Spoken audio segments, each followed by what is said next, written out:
Good day to all my friends, subscribers, and viewers. We have another listing for sale. So, ini guys, road right of way ra ang ato ang maagian. Dili gid siya along the road. It's a road right of way downhill. So, paingon sa ubos. Farm lot for sale. Kini nga farm lot, ang area ni is more than mga almost 2 hectares. Gisubdivide, gibahin, partition by heirs. Then,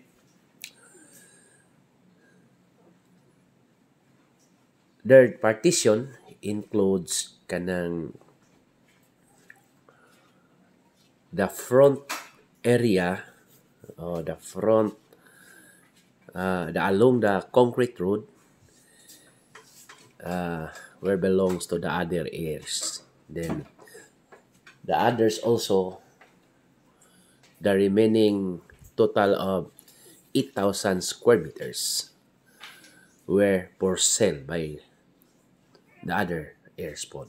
So, laktod pa kay istorya, ang yuta, guys, gikan sa karsada, maghimo ra og road right or hatagan ra og agianan, road right of way, kani atong gipang video, no?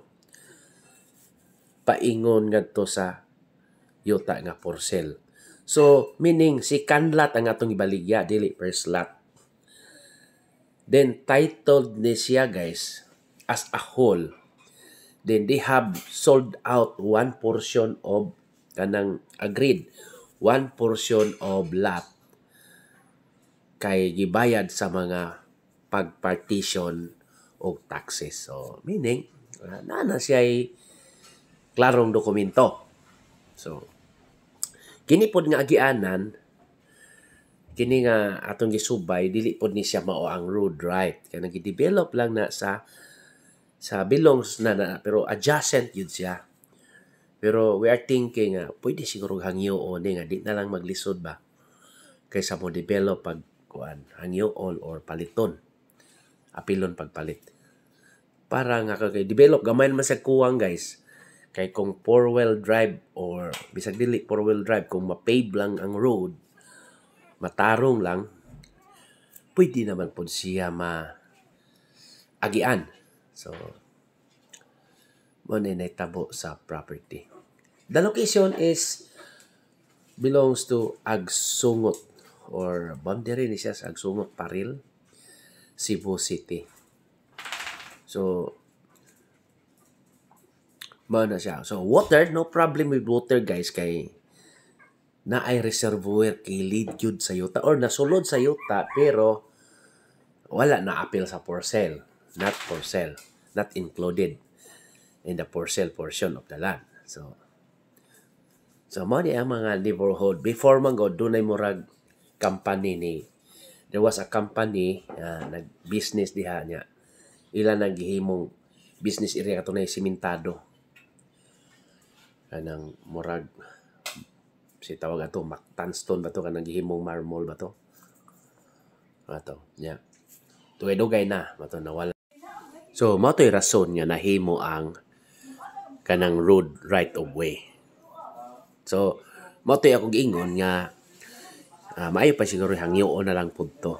Paliton or kuan kay murag wa nang pud nila magamit. So, instead nga mag-develop, di na kayo mag-develop. So, mo to'y akong recommendation lang.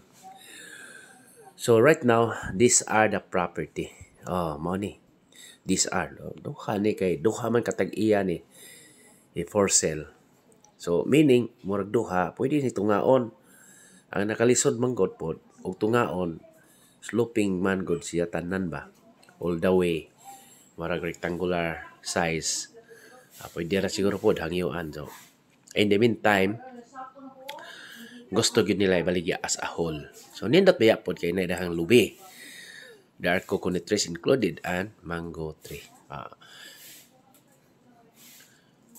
Usar man po ako nakita. Then, presently, it is planted by a kuan tawag eggplant.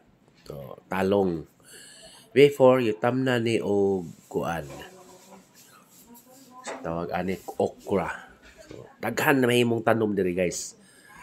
So signal is good pod. So no problem with signal. So nag-stopping gina, may observe nimo no tuwagin sa ubos. Then mo nay naka nindot lang pod kay from the city up to here mga 30 minutes da. Abo talag 30 to 40 minutes drive.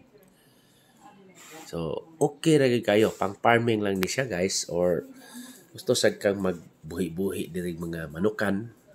Okay sad ni siya. So i-consider ko ni nga medyo limpyo na ang papilis kay naka-partition naman sila na ilan naman yung mga share.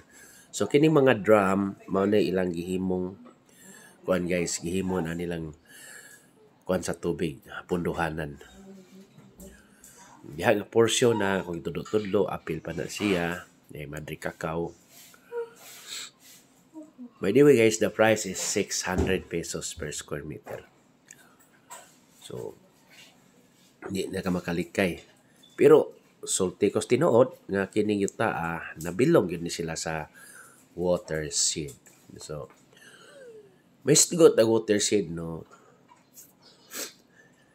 lakbit na gamay meaning protected area laktoron pagka-istorya pero ako mga na-notice nga daghan naman diri nga nag-develop maligya magani daghan then ila po gini mga yuta sa ilang mga lolo pa mga ninuno so meaning na sila papilis kanang tawhan na mo ay sampita palita so di po nini mo yung ilogon sa gobyerno. Wa po kadungog na giilog sa gobyerno.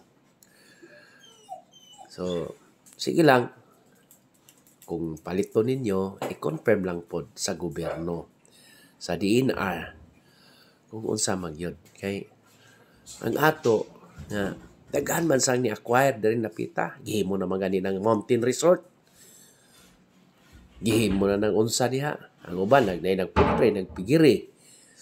So, asa napita? So, ato lang i-emphasize ba? So, mauro to guys. Atong gibaligya, 8,000 square meters at 600 pesos per square meter. Final lang ta sa owner. Thank you.